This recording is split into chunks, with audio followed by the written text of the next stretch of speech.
Old is gold में आपका स्वागत।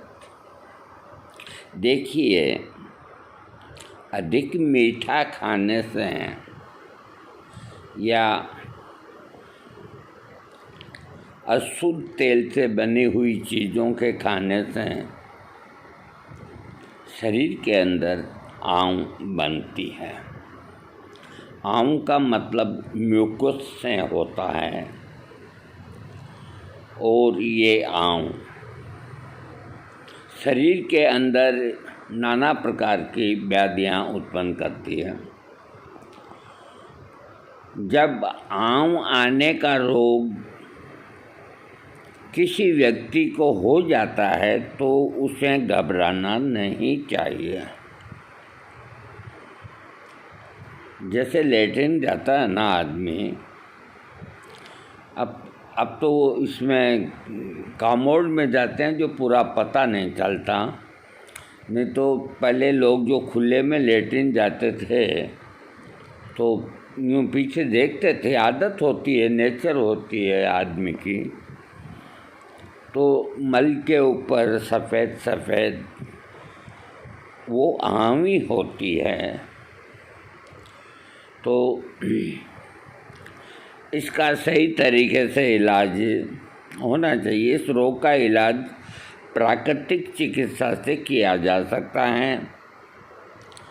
आंव का रोग होने का कारण, जब किसी व्यक्ति की पाचन शक्ति कमज़ोर पड़ जाती है तो उस व्यक्ति का पाचक अग्नि भी कमज़ोर हो जाती है, जिसके कारण भोजन के रस का असर पक कर लेस के रूप में मल के साथ बाहर निकलने लगता है और व्यक्ति को आंव का रोग हो जाता है। आंव होने का लक्षण, जब आंव आने का रोग किसी व्यक्ति को हो जाता है तो इसके कारण व्यक्ति के मल के साथ एक प्रकार का गाढ़ा तेलिया पदार्थ, इसमें तेलिया लिखा है, कभी किसी रंग का आता है कभी किसी रंग का आता है, निकलता है। आंव रोग से पीड़ित मनुष्य को भूख नहीं लगती, रोगी को हर वक्त आलस्य, काम में मन न लगना, मन बुझा बुझा सा रहना, अपने आप में साहस की कमी महसूस होती है।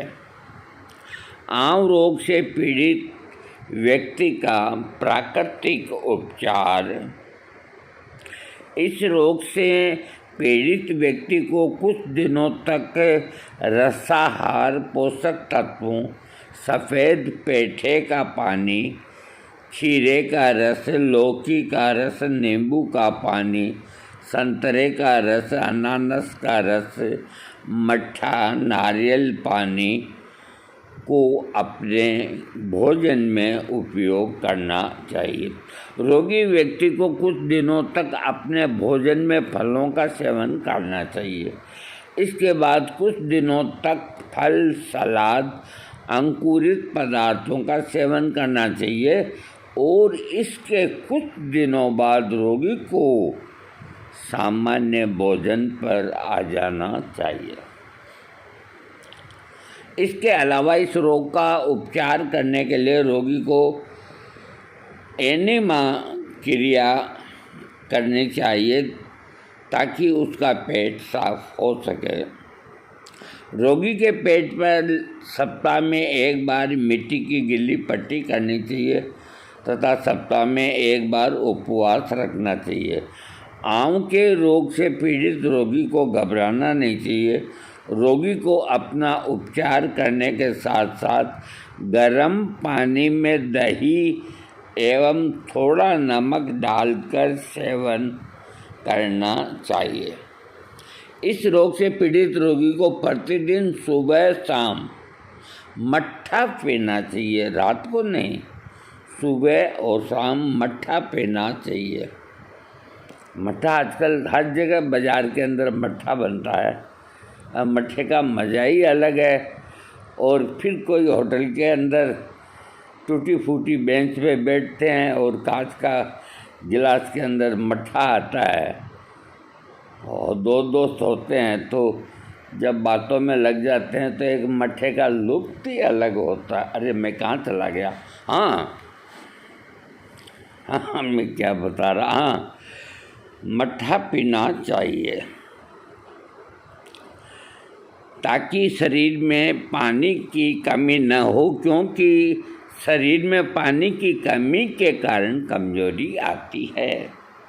आंव रोग से पीड़ित रोगी को नारियल का पानी और चावल का मांड या चावल का पानी पिलाने से काफ़ी लाभ होता है। दोस्तों, ये आंव, अब कहीं मुझसे पूछेंगे तो मैं पहले बता देता हूँ कि देखो, ये शरीर के अंदर जब आंव बनती है यानी कि म्यूकस बनता है, तो ये कई तरह की तकलीफ़ें शरीर के अंदर पैदा करता है। तो म्यूकस का बाहर निकलना रोगी को आराम मिलता है। म्यूकस अगर अंदर ही रह जाता है, बाहर नहीं निकल पाता पूरा, तो रोगी को घबराहट, बेचैनी, भूख न लगना इत्यादि कई तरह के उसको वो होते हैं। तो इस रोग के अंदर एक तो मिठाई नहीं खानी चाहिए और एक दूध का प्रयोग नहीं करें, चाय एक दो ले सकते हैं। और मैं आपका अब ज़्यादा टाइम नहीं लूँगा। एक नुस्खा जो है वो मैंने मेरे एक वीडियो एम्फीबिक कोलाइटिस के अंदर दिया है। वो एक ही नुस्खा आम का है, वही नुस्खा कोलाइटिस का है।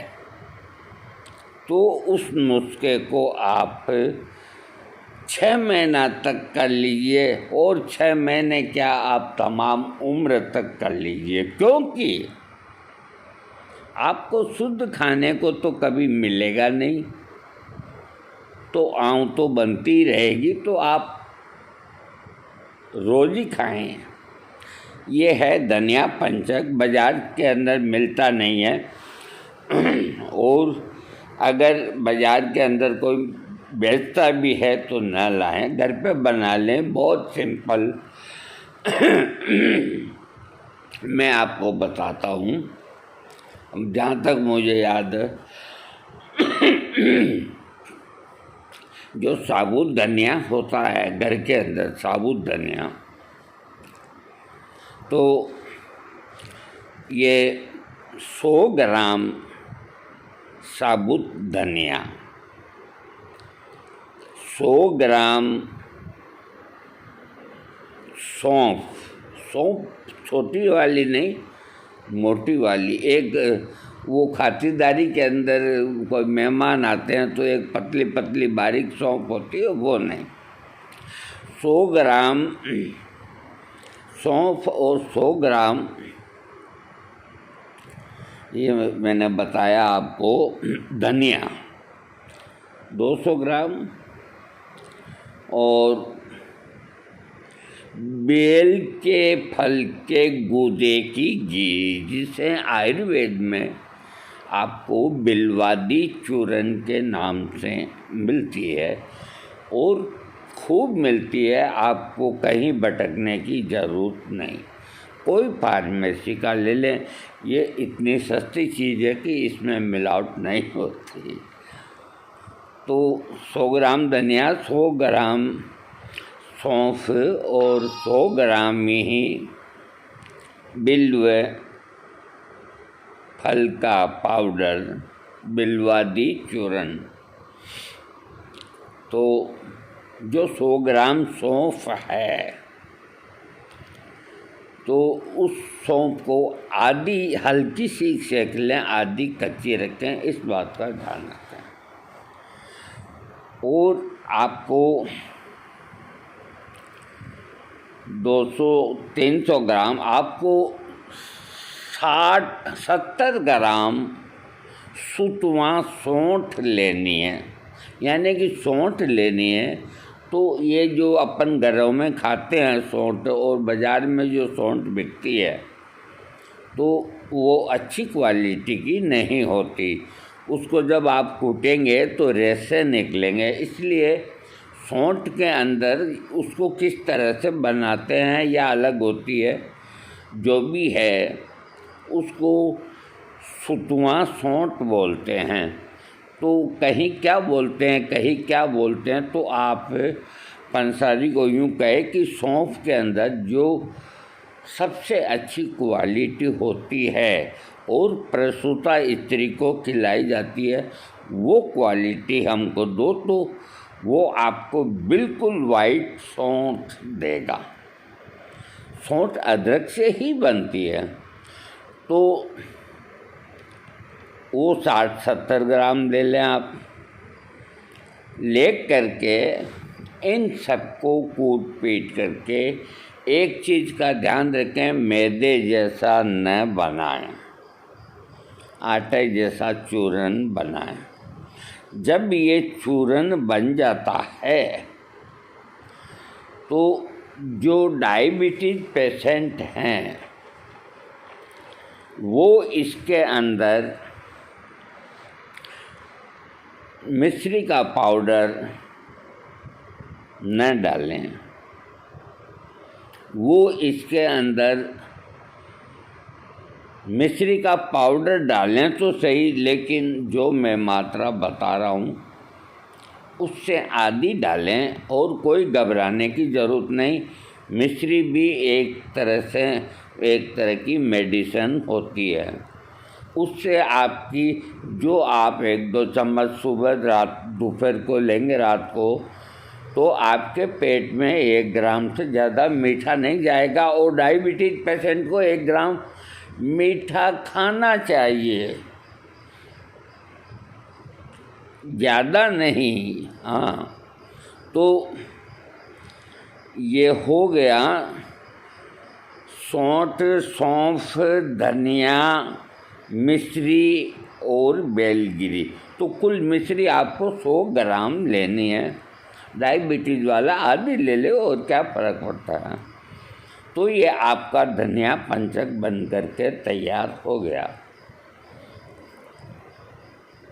चारों चीज़ें का पाउडर बनाने के बाद मिश्री का अलग पाउडर बना के फिर एक जाई कर लें और कांच के मर्तबान में भर के रख लें।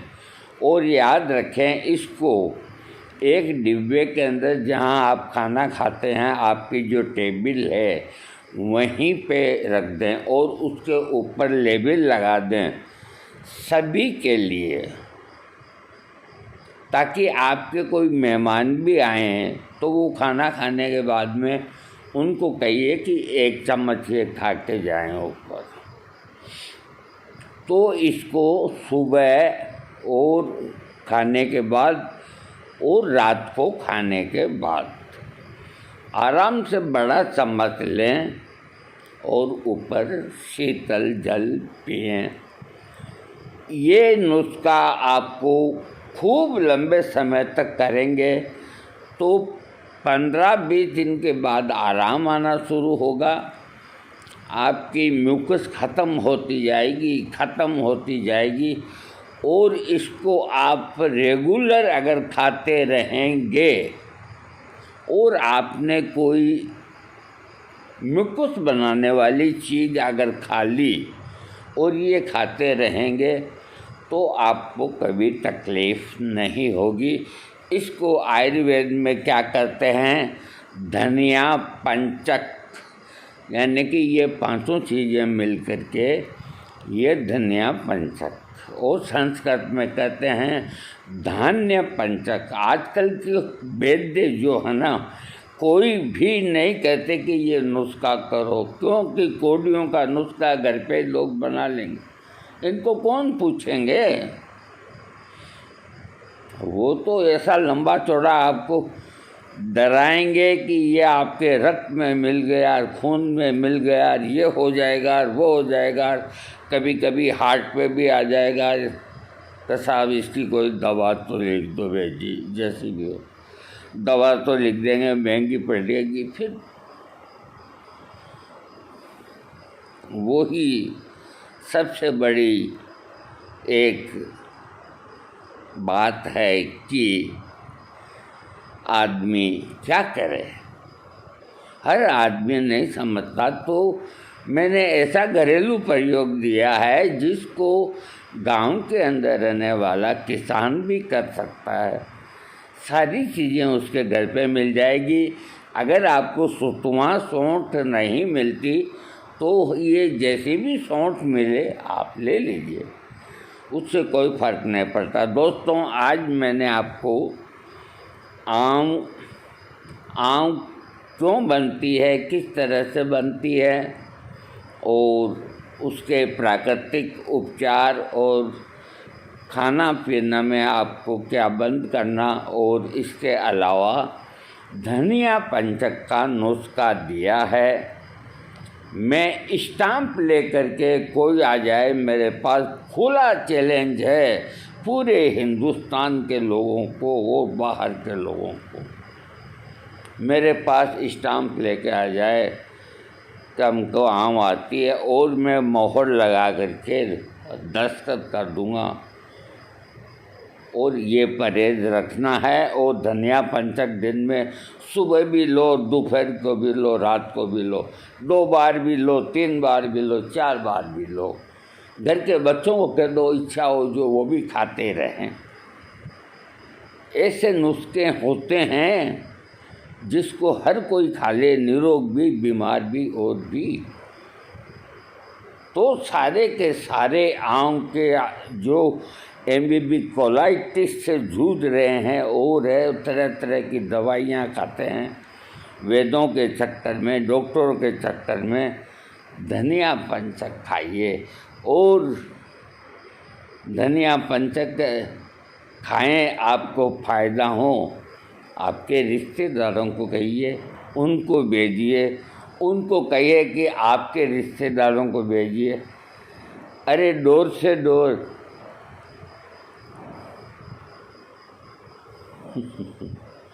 प्रेम की गंगा बहाते चलो, राह में आए जो दीन दुखी, राह में आए जो दीन दुखी, सबको गले से लगाते चलो। प्रेम की गंगा बहाते चलो, जोत से जोत जलाते चलो। प्रेम की गंगा बहाते चलो, प्रेम की गंगा बहाते चलो।